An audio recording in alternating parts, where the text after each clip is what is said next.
Fala, aretes, bom dia, boa tarde, boa noite. Sejam bem-vindas, sejam bem-vindos. Está começando mais uma lei, mais um episódio. E hoje nosso convidado especial é a Lei 9.784, que regula o processo administrativo no âmbito da administração pública federal. Galera, mas antes de começarmos, não se esqueça de deixar o seu like, se inscrever no canal, ativar o sininho, compartilhar com seus melhores amigos e deixar seu comentário. Vamos lá? Capítulo 1 das Disposições Gerais. Artigo 1º. Esta lei estabelece normas básicas sobre o processo administrativo no âmbito da administração federal direta e indireta, visando, em especial, a proteção dos direitos dos administrados e ao melhor cumprimento dos fins da administração. Parágrafo 1º. Os preceitos desta lei também se aplicam aos órgãos dos poderes legislativo e judiciário da União quando no desempenho de função administrativa. Parágrafo 2º. Para os fins desta lei, consideram-se: inciso 1, órgão, a unidade de atuação integrante da estrutura da administração direta e da estrutura da administração indireta. Inciso 2, entidade, a unidade de atuação dotada de personalidade jurídica. Inciso 3, autoridade, o servidor ou agente público dotado de poder de decisão. Artigo 2º. A administração pública obedecerá, dentre outros, os princípios da legalidade, finalidade, motivação, razoabilidade, proporcionalidade, moralidade, ampla defesa, contraditório, segurança jurídica, interesse público e eficiência. Parágrafo único. Nos processos administrativos serão observados, entre outros, os critérios de: inciso 1, atuação conforme a lei e o direito. Inciso 2, atendimento a fins de interesse geral, vedada a renúncia total ou parcial de poderes ou competências, salvo autorização em lei. Inciso 3, objetividade no atendimento do interesse público, vedada a promoção pessoal de agentes ou autoridades. Inciso 4, atuação segundo padrões éticos de probidade, decoro e boa-fé. Inciso 5. Divulgação oficial dos atos administrativos, ressalvadas as hipóteses de sigilo previstas na Constituição. Inciso 6. Adequação entre meios e fins, vedada a imposição de obrigações, restrições e sanções em medida superior àquelas estritamente necessárias ao atendimento de interesse público. Inciso 7. Indicação dos pressupostos de fato e de direito que determinarem a decisão. Inciso 8. Observância das formalidades essenciais à garantia dos direitos dos administrados. Inciso 9. Adoção de formas simples, suficientes para propiciar adequado grau de certeza, segurança e respeito aos direitos dos administrados. Inciso 10. Garantia dos direitos à comunicação, à apresentação de alegações finais, à produção de provas e à interposição de recursos, nos processos de que possam resultar sanções e nas situações de litígio. Inciso 11. Proibição de cobrança de despesas processuais, ressalvadas as previstas em lei. Inciso 12. Impulsão, de ofício, do processo administrativo, sem prejuízo da atuação dos interessados. Inciso 13. Interpretação da norma administrativa da forma que melhor garanta o atendimento do fim público a que se dirige, vedada a aplicação retroativa de nova interpretação. Capítulo 2 dos direitos dos administrados. Artigo 3º. O administrado tem os seguintes direitos perante a administração, sem prejuízo de outros que lhe sejam assegurados. Inciso 1. Ser tratado com respeito pelas autoridades e servidores, que deverão facilitar o exercício de seus direitos e o cumprimento de suas obrigações. Inciso 2. Ter ciência da tramitação dos processos administrativos em que tenha condição de interessado, ter vista dos autos, obter cópias de documentos neles contidos e conhecer as decisões proferidas. Inciso 3. Formular alegações e apresentar documentos antes da decisão, os quais serão objeto de consideração pelo órgão competente. Inciso 4. Fazer-se assistir facultativamente por advogado, salvo quando obrigatória a representação por força de lei. Capítulo 3 dos deveres do administrado. Artigo 4º. São deveres do administrado perante a administração, sem prejuízo de outros previstos em ato normativo. Inciso 1. Expor os fatos conforme a verdade. Inciso 2. Proceder com lealdade, urbanidade e boa-fé. Inciso 3. Não agir de modo temerário. Inciso 4. prestar as informações que lhe forem solicitadas e colaborar para o esclarecimento dos fatos. Inciso 4. Do início do processo. Artigo 5º. O processo administrativo pode iniciar-se de ofício ou a pedido de interessado. Artigo 6º. O requerimento inicial do interessado, salvo casos em que for admitida solicitação oral, deve ser formulado por escrito e conter os seguintes dados. Inciso 1. Órgão ou autoridade administrativa que se dirige. Inciso 2. Identificação do interessado ou de quem o represente. Inciso 3. Domicílio do requerente ou local para recebimento de comunicações. Inciso 4. Formulação do pedido com exposição dos fatos e de seus fundamentos. Inciso 5. Data e assinatura do requerente ou de seu representante. Parágrafo único. É vedada à administração a recusa imotivada de recebimento de documentos, devendo o servidor orientar o interessado quanto ao suprimento de eventuais falhas. Artigo 7º. Os órgãos e entidades administrativas deverão elaborar modelos ou formulários padronizados para assuntos que importem pretensões equivalentes. Artigo 8º. Quando os pedidos de uma pluralidade de interessados tiverem conteúdo e fundamentos idênticos, poderão ser formulados em um único requerimento, salvo o preceito legal em contrário. Capítulo 5 dos interessados. Artigo 9º. São legitimados como interessados no processo administrativo. Inciso 1. Pessoas físicas ou jurídicas que o iniciem como titulares de direitos ou interesses individuais ou no exercício do direito de representação. Inciso 2. Aqueles que, sem terem iniciado o processo, têm direitos ou interesses que possam ser afetados pela decisão a ser adotada. Inciso 3. As organizações e associações representativas no tocante a direitos e interesses coletivos. Inciso 4. As pessoas ou as associações legalmente constituídas quanto a direitos ou interesses difusos. Artigo 10. São capazes, para fins de processo administrativo, os maiores de 18 anos, ressalvada a previsão especial em ato normativo próprio. Capítulo 6 da competência. Artigo 11. A competência é irrenunciável e se exerce pelos órgãos administrativos a que foi atribuída como própria, salvo os casos de delegação e avocação legalmente admitidos. Artigo 12.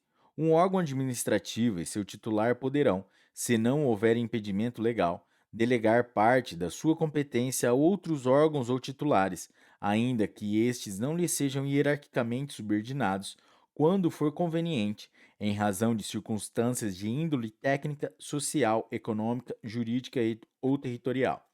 Parágrafo único. O disposto no caput deste artigo aplica-se à delegação de competência dos órgãos colegiados aos respectivos presidentes. Artigo 13. Não podem ser objeto de delegação. Inciso 1. A edição de atos de caráter normativo. Inciso 2. A decisão de recursos administrativos. Inciso 3. As matérias de competência exclusiva do órgão ou autoridade. Artigo 14. O ato de delegação e sua revogação deverão ser publicados no meio oficial. Parágrafo 1º. O ato de delegação especificará as matérias e poderes transferidos, os limites de atuação do delegado, a duração e os objetivos da delegação e o recurso cabível, podendo conter ressalva de exercício de atribuição delegada. Parágrafo 2º. O ato de delegação é revogável a qualquer tempo pela autoridade delegante. Parágrafo 3º. As decisões adotadas por delegação devem mencionar explicitamente esta qualidade e considerar-se-ão editadas pelo delegado. Artigo 15. Será permitida, em caráter excepcional e por motivos relevantes devidamente justificados, a avocação temporária de competência atribuída a órgão hierarquicamente inferior. Artigo 16. Os órgãos e entidades administrativas divulgarão publicamente os locais das respectivas sedes e, quando conveniente, a unidade fundacional competente em matéria de interesse especial. Artigo 17. Inexistindo competência legal específica, o processo administrativo deverá ser iniciado perante autoridade de menor grau hierárquico para decidir. Capítulo 7. Dos impedimentos e da suspeição. Artigo 18. É impedido de atuar em processo administrativo o servidor ou autoridade que, inciso 1, tenha interesse direto ou indireto na matéria. Inciso 2, tenha participado ou venha a participar como perito, testemunha ou representante, ou se tais situações ocorrem quanto ao cônjuge, companheiro ou parente e afins até terceiro grau. Inciso 3. Esteja litigando judicial ou administrativamente com o interessado ou respectivo cônjuge ou companheiro. Artigo 19.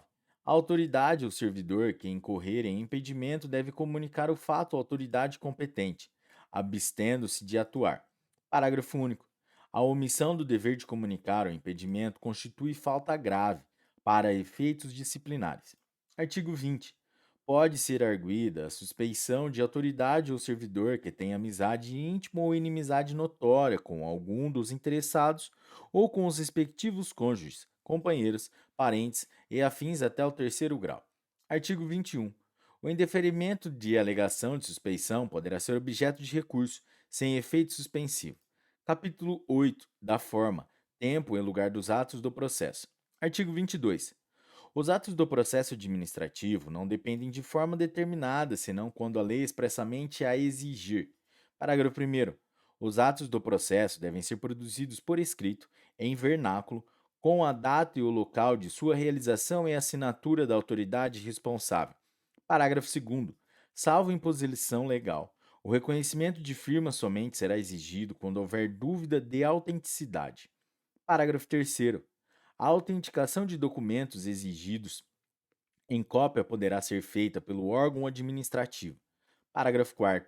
O processo deverá ter suas páginas numeradas sequencialmente e rubricadas. Artigo 23. Os atos do processo devem realizar-se em dias úteis, no horário normal de funcionamento da repartição ou na qual tramitar o processo. Parágrafo único. Serão concluídos depois do horário normal os atos já iniciados, cujo adiamento prejudique o curso regular do procedimento ou cause dano ao interessado ou administração. Artigo 24. Inexistindo disposição específica, os atos do órgão ou autoridade responsável pelo processo e os administrados que dele participem devem ser praticados no prazo de 5 dias, salvo motivo de força maior. Parágrafo único. O prazo previsto neste artigo pode ser dilatado até o dobro, mediante comprovada justificação. Artigo 25. Os atos do processo devem realizar-se preferencialmente na sede do órgão, cientificando-se o interessado se outro for o local de realização. Capítulo 9. Da comunicação dos atos. Artigo 26. O órgão competente perante o qual tramita o processo administrativo determinará a intimação do interessado para a ciência da decisão ou a efetivação de diligências. Parágrafo 1º. A intimação deverá conter: inciso 1, identificação do intimado em nome do órgão ou entidade administrativa. Inciso 2, finalidade da intimação. Inciso 3, data, hora e local que deve comparecer. Inciso 4, se o intimado deve comparecer pessoalmente ou fazer-se representar. Inciso 5, informação da continuidade do processo independentemente do seu comparecimento. Inciso 6, indicação dos fatos e fundamentos legais pertinentes. Parágrafo 2º. A intimação observará a antecedência mínima de 3 dias úteis quanto à data de comparecimento. Parágrafo 3º.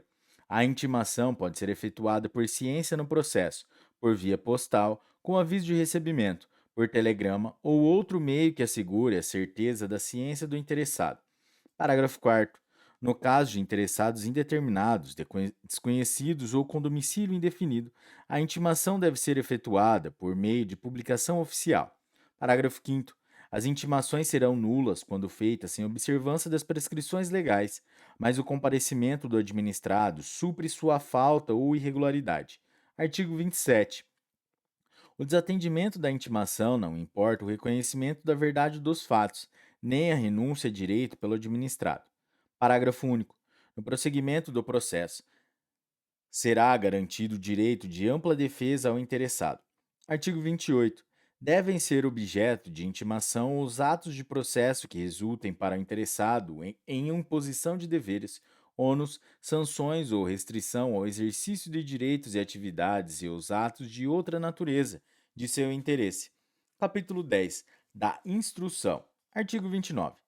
As atividades de instrução destinadas a averiguar e comprovar os dados necessários à tomada de decisão realizam-se de ofício ou mediante impulsão do órgão responsável pelo processo, sem prejuízo do direito dos interessados de propor atuações probatórias.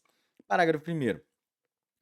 O órgão competente para a instrução fará constar dos autos os dados necessários à decisão do processo. Parágrafo segundo.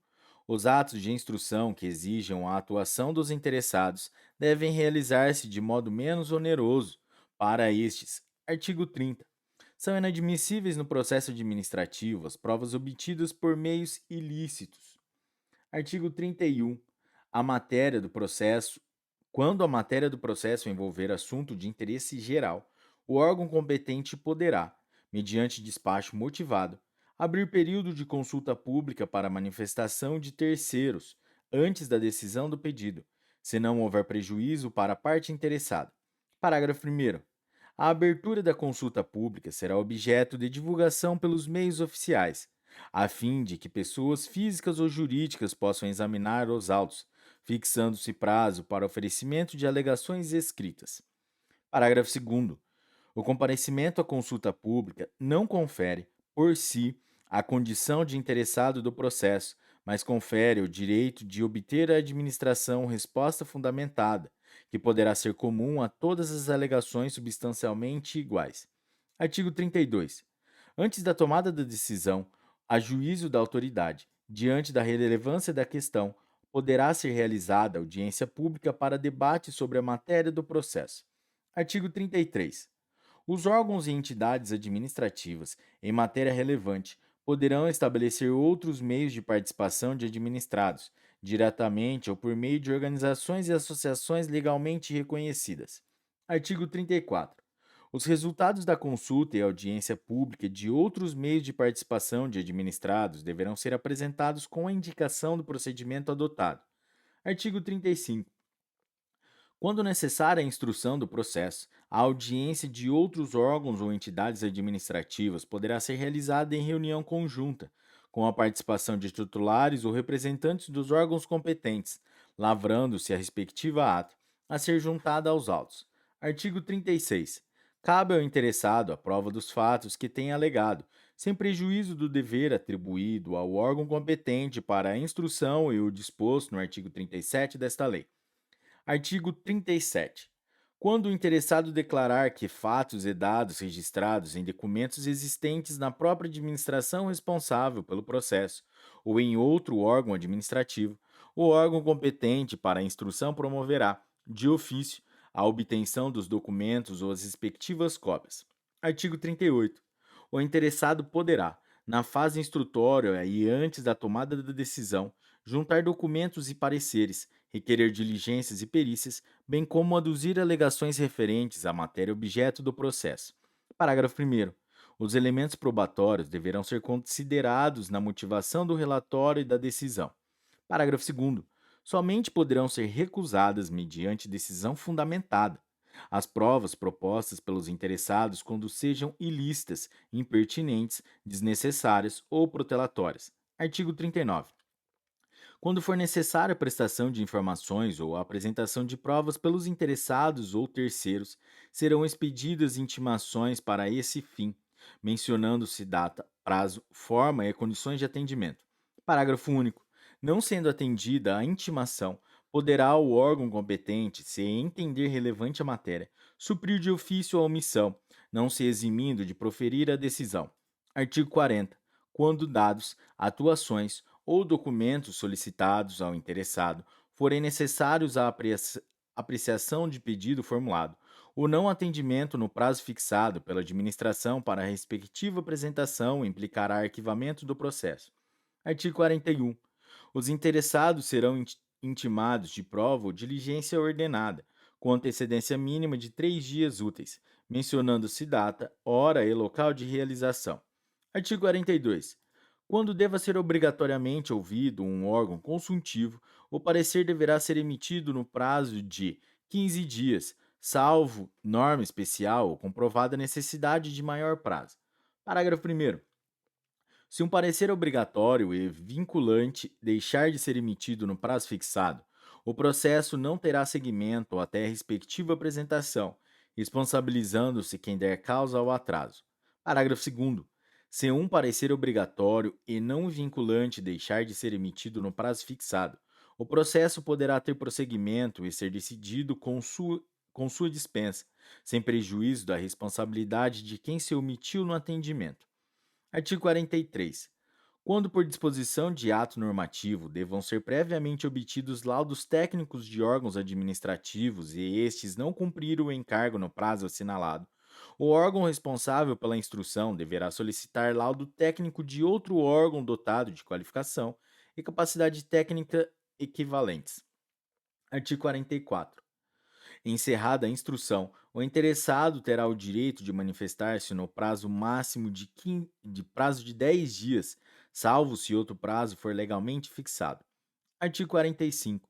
Em caso de risco iminente, a administração pública poderá motivadamente adotar providências acauteladoras sem a prévia manifestação do interessado. Artigo 46. Os interessados têm direito à vista do processo e a obter certidões ou cópias reprográficas dos dados e documentos que o integram, ressalvados os dados e documentos de terceiros protegidos por sigilo ou por direito à privacidade, à honra e à imagem. Artigo 47. O órgão de instrução que não for competente para emitir a decisão final elaborará relatório indicando o pedido inicial, o conteúdo das fases do procedimento e formulará a proposta de decisão objetivamente justificada, encaminhando o processo à autoridade competente. Capítulo 11 do dever de decidir. Artigo 48. A administração tem o dever de explicitamente emitir decisão nos processos administrativos e sobre solicitações ou reclamações em matéria de sua competência. Artigo 49. Concluída a instrução de processo administrativo, a administração tem o prazo de até 30 dias para decidir, salvo prorrogação por igual período expressamente motivada. Capítulo 11A da decisão coordenada. Artigo 49-A. No âmbito da administração pública federal, as decisões administrativas que exijam participação de três ou mais setores, órgãos ou entidades poderão ser tomadas mediante decisão coordenada sempre que: inciso 1, for justificável pela relevância da matéria e, inciso 2, houver discordância que prejudique a celeridade do processo administrativo decisório. Parágrafo 1º. Para os fins desta lei, considera-se decisão coordenada a instância da natureza interinstitucional ou intersetorial, que atua de forma compartilhada com a finalidade de simplificar o processo administrativo mediante participação concomitante de todas as autoridades e agentes decisórios e dos responsáveis pela instrução técnico-jurídica, observada a natureza do objeto e a compatibilidade do procedimento de sua formalização com a legislação pertinente. Parágrafos 2º e 3º vetados. Parágrafo 4º. A decisão coordenada não exclui a responsabilidade originária de cada órgão ou autoridade envolvida. Parágrafo 5º. A decisão coordenada obedecerá aos princípios da legalidade, da eficiência e da transparência, com utilização, sempre que necessário, da simplificação do procedimento e da concentração das instâncias decisórias. Parágrafo 6º. Não se aplica a decisão coordenada aos processos administrativos. Inciso 1, de licitação. Inciso 2, relacionados ao poder sancionador. Ou, inciso 3, em que estejam envolvidas autoridades de poderes distintos. Artigo 49b. Poderão habilitar-se a participar da decisão coordenada, na qualidade de ouvintes, os interessados de que trata o artigo 9 desta lei. Parágrafo único. A participação na reunião, que poderá incluir direito à voz, será deferida por decisão irrecorrível da autoridade responsável pela convocação da decisão coordenada. Artigo 49c. Vetado. Artigo 49d. Os participantes da decisão coordenada deverão ser intimados na forma do artigo 26 desta lei. Artigo 49e. Cada órgão ou entidade participante é responsável pela elaboração de documento específico sobre o tema atinente à respectiva competência, a fim de subsidiar os trabalhos e integrar o processo da decisão coordenada. Parágrafo único. O documento previsto no caput deste artigo abordará a questão objeto da decisão coordenada e eventuais precedentes. Artigo 49-F. Eventual dissenso na solução do objeto da decisão coordenada deverá ser manifestado durante as reuniões de forma fundamentada, acompanhado das propostas de solução e de alteração necessárias para a resolução da questão. Parágrafo único. Não poderá ser arguída matéria estranha ao objeto da convocação. Artigo 49-G. A conclusão dos trabalhos da decisão coordenada será consolidada em ata, que conterá as seguintes informações: inciso 1, relato sobre itens da pauta. Inciso 2, síntese dos fundamentos aduzidos. Inciso 3, síntese das teses pertinentes ao objeto da convocação. Inciso 4, registro das autoridades, das diretrizes, das soluções ou das propostas de atos governamentais relativos ao objeto da convocação. Inciso 5, posicionamento dos participantes para subsidiar futura atuação governamental em matéria idêntica ou similar. E, inciso 6, decisão de cada órgão ou entidade relativa à matéria sujeita à sua competência. Parágrafo 1º. Até a assinatura da ata, poderá ser complementada a fundamentação da decisão da autoridade ou do agente a respeito de matéria de competência do órgão ou da entidade representada. Parágrafo 2º. Vetado. Parágrafo 3º. A ata será publicada por extrato no Diário Oficial da União, do qual deverão constar, além do registro referido no inciso 4 do caput deste artigo, os dados identificadores da decisão coordenada e o órgão e o local que se encontra a ata em seu inteiro teor, para conhecimento dos interessados.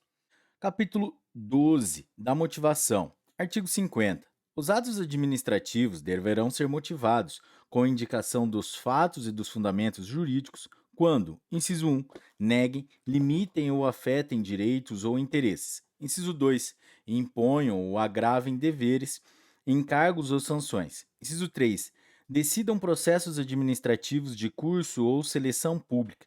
Inciso 4, dispensem ou declarem a inexigibilidade de processo licitatório.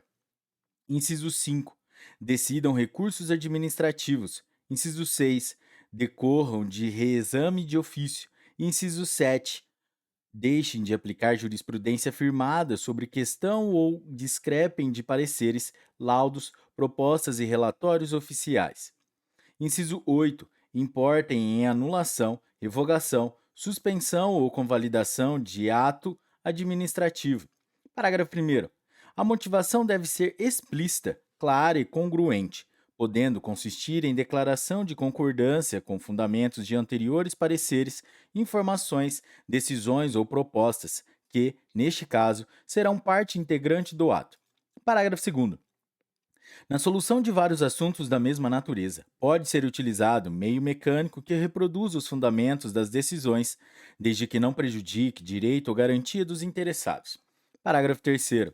A motivação das decisões de órgãos colegiados e comissões ou de decisões orais constará da respectiva ata ou de termo escrito. Capítulo 13. Da desistência ou de outros casos de extinção do processo. Artigo 51.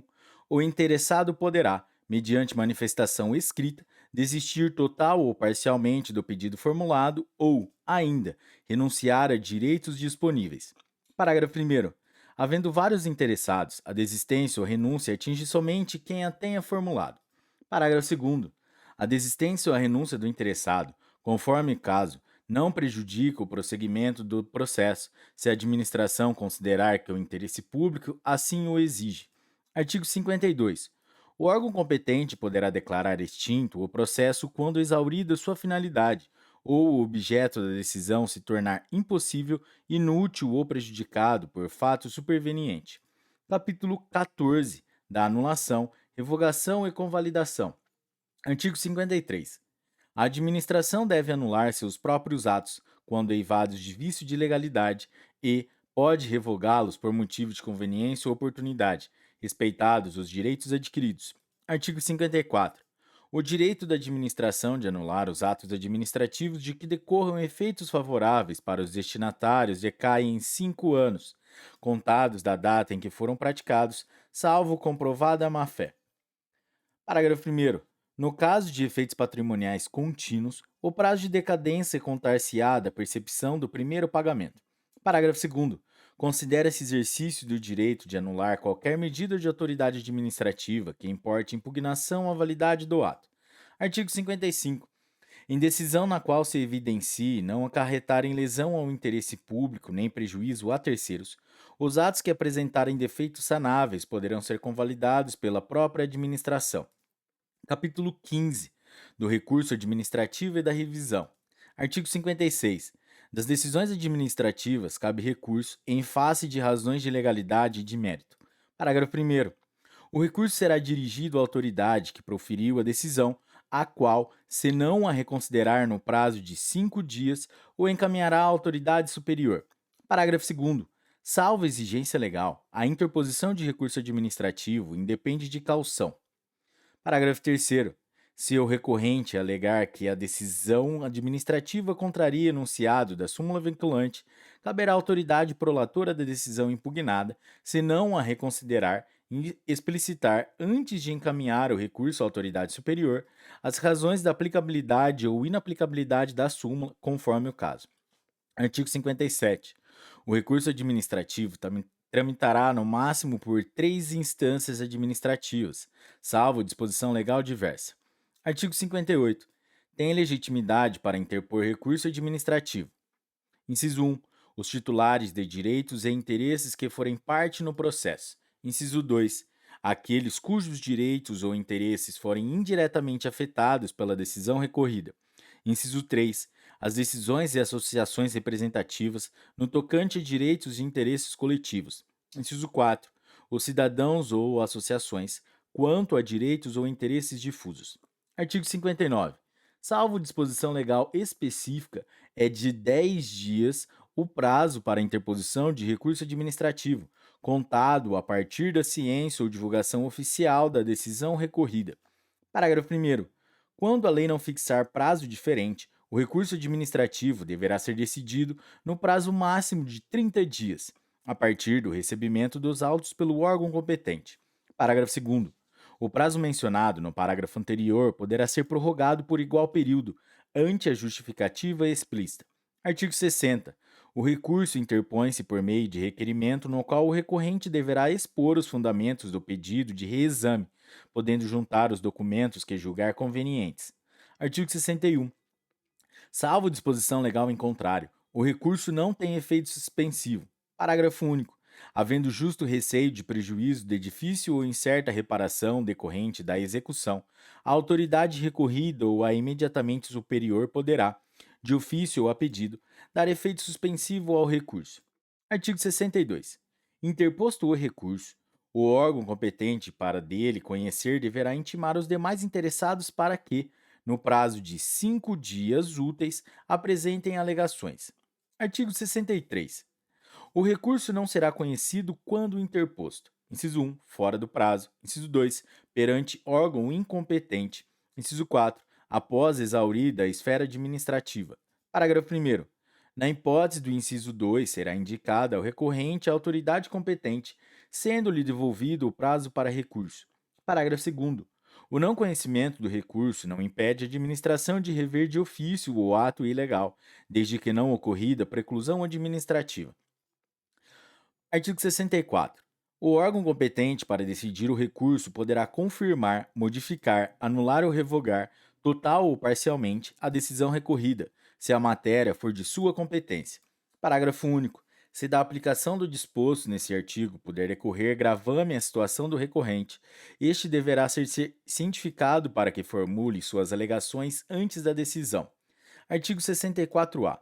Se o recorrente alegar violação de enunciado da súmula vinculante, o órgão competente para decidir o recurso explicitará as razões da aplicabilidade ou inaplicabilidade da súmula, conforme o caso.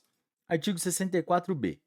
Acolhida pelo Supremo Tribunal Federal a reclamação fundada em violação de enunciado de súmula vinculante, dar-se-á ciência à autoridade prolatora e ao órgão competente para o julgamento do recurso, que deverão adequar as futuras decisões administrativas em casos semelhantes, sob pena de responsabilização penal nas esferas civil, administrativa e penal. Artigo 65. Os processos administrativos de que resultem sanção poderão ser revistos, a qualquer tempo, a pedido ou de ofício, quando surgirem fatos novos ou circunstâncias relevantes suscetíveis de justificar a inadequação da sanção aplicada. Parágrafo único. Da revisão do processo não poderá resultar agravamento da sanção. Capítulo 16 dos prazos. Artigo 66. Os prazos começam a correr a partir da data da cientificação oficial, excluindo-se da contagem o dia do começo e incluindo-se o do vencimento. Parágrafo 1º.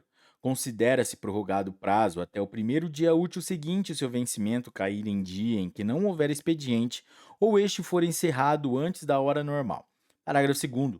Os prazos expressos em dias contam-se de modo contínuo. Parágrafo 3º.